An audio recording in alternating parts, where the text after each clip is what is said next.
intervals are the distances between the rungs you choose to play on your musical ladder. In Western music, the smallest interval is from one rung of the ladder to another. It's called a semitone. As you'd expect then, a whole tone is an interval of 2 rungs on the musical ladder. It's a fact that seems to be true wherever you are in the world, that people generally find it easier to sing whole tones than they do semitones. To sing this interval, ah, rather than this interval, ah. Because of this, movement from whole tone to whole tone underpins a gigantic amount of the world's oldest repertoire of religious and folk songs, like Christian plain chant, which is hundreds of years old.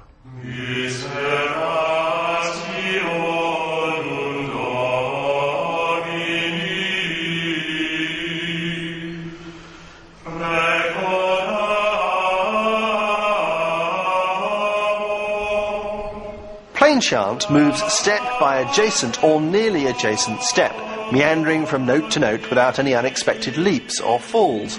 The range of the tune fits bang in the middle of anyone's natural singing voice. It's almost as if it's being made up on the spot by the singers themselves. It sounds solemn and reflective.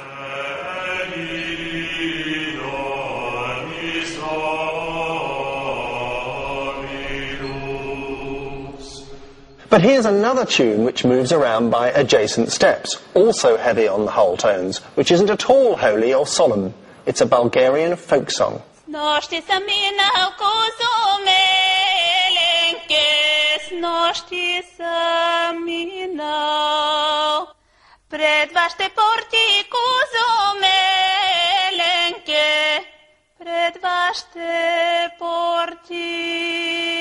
Tam si zabravi kuzo melenke mednika vali.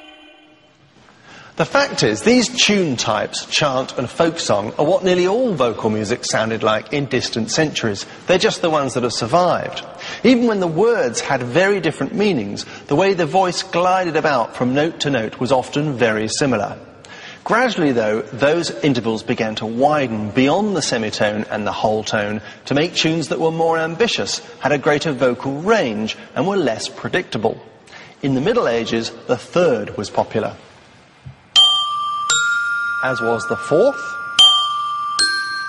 the fifth, and by the Renaissance you could expect to hear an interval as wide as a sixth, or even a seventh.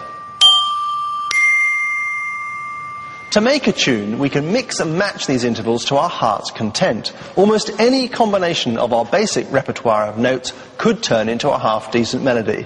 To prove it, let's do a little experiment. I've come to the splendid new Sage Gateshead to find some willing music lovers to help me construct a tune.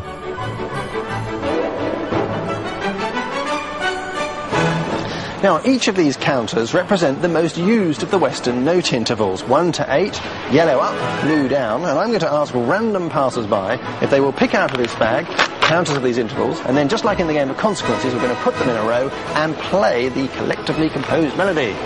Roll up, roll up. There you go. Very much. Excellent. Thank you. Excellent. Haven't got many blues, so here we go. Couple more. Thank you. Now, using my starting note of C, I'm going to play this tune that we randomly chose together.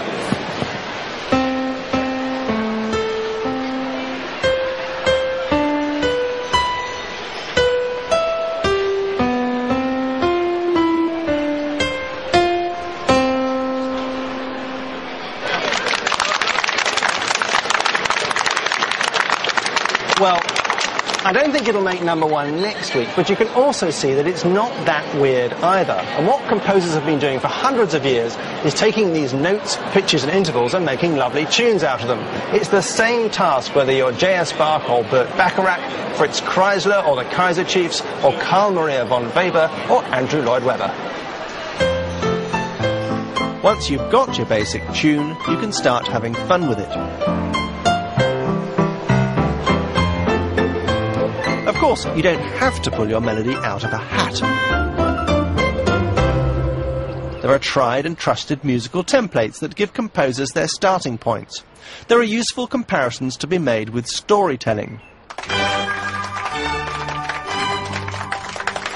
Storytelling relies on a number of archetypes handed down over the generations. For instance, boy meets girl, family don't approve, things go wrong and end in a desperate suicide pact. Or man goes in search of Holy Grail, ends up finding truth was to be found at home all along, and so on. So it is with tunes. There are ancient patterns and arrangements of notes that function as archetypes for millions of melodies. Over time, these archetypes have been arranged into note groups or scales that give the composer or the improvising musician a template with which to begin. Different cultures have developed their own sets, as you'd expect, but the concept of note families is basic to us all.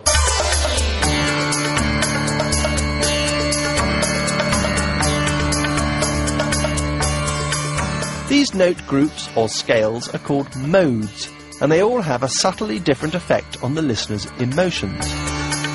The ancient Greeks, Indians and Chinese all associated the different modes with different purposes or moods, for morning or evening, happy or sad, for begging prayer or ecstatic rejoicing, for mealtimes, birthdays, festivals, weddings, you name an occasion, they had a mode for it. In Europe, the modes were handed down from the ancient Greeks and became the bread and butter of medieval plain chant and folk song. They were given names like Dorian, Aeolian, Phrygian and Lydian. As an example, let's look at one of these note families, the Aeolian mode. Here it is in action in a famous and ancient tune. Veni, veni, Emmanuel, captivum solve Israel, qui gemit in exilio, privatus Dei filio, gaude, gaude, Emmanuel, masceto pro te Israel, qui gemit in. For centuries then, this was how melodies were made. You find a mode that matches your mood, and just make sure that every note in your melody comes from that mode. A tune in the Aeolian mode will sound solemn and sorrowful.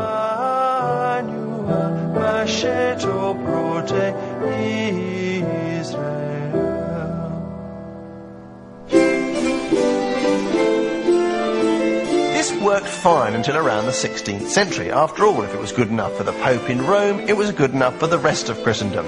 The thing is, it wasn't fine for the English, who were getting restless and independent-minded, and they started playing fast and loose with the modal rules. They found out what a lot of singers had found out before them, namely that certain modes are easier to sing in than others, and that the modes could be rather inflexible. Take the Aeolian mode that we heard earlier. This is a lovely mode, sad but lovely. Yet musicians found that when their tune was heading in an upwards direction, yearning and reaching towards the top of the phrase, it was better to sharpen the notes. Sharpening means raising by a semitone. So instead of the regulation scale, they had this modified version. But on the way down, no yearning and reaching required, they left the mode as it was.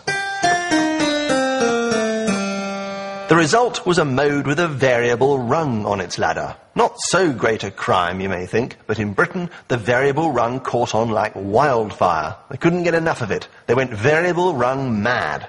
By the time of Elizabeth I, they were taking all those leading notes that were heading upwards and sharpening or raising them, and all the ones coming down, they were flattening or lowering them. So great was their passion for it. But there was one peculiar side effect to all this that no one had really seen coming. What if you were singing with someone else, and you were heading in an upward direction and they were heading in a downward direction at the same time? Wouldn't you get a horrendous pile-up with two rungs competing for the same slot? The answer is yes, you would.